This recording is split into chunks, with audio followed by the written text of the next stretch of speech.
ক্ষমতা নেই, ধোয় তো পারতিবে। থালা বাসনগুলো মেজে থুয়েছি, এটা সব ধুলো ধুলো হইতে একটা একটা করে ধুচ্ছি, বোতলগুলো ধুই, জল ভরলাম। এখন অনেক জিনিস, অনেক কাজ, কিন্তু আর ধোয় পাচ্ছি না, গায়েও বল পাচ্ছি না। বাউর বলে বল আর ইন্দ্রার জলে জল, বাউতে যদি বল না থাকে তা কিছু করা যায় না।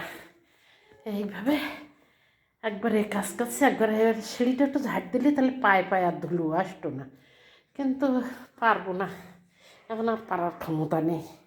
বলতে বন্ধুরা, এই হলো মানুষের সংগ্রাম করে বেশি থাকা, লড়াই করে বেশি থাকা, এছাড়া কিছু না। বেশি থাকতে গেলে লড়াই করতে হবে, বেশি থাকতে গেলে সংগ্রাম করতে হবে, বেশি থাকতে গেলে অনেক কিছু ত্যাগ স্বীকার করতে হবে। ত্যাগ স্বীকার করি করি এই পর্যন্ত গিয়েছি, দেখি বাকি দিন ডুকুনি যদি ত্যাগ স্বীকার করতে পারি। আজ বিকালে একদম মারা যাচ্ছিলাম বন্ধুরা, বলছি।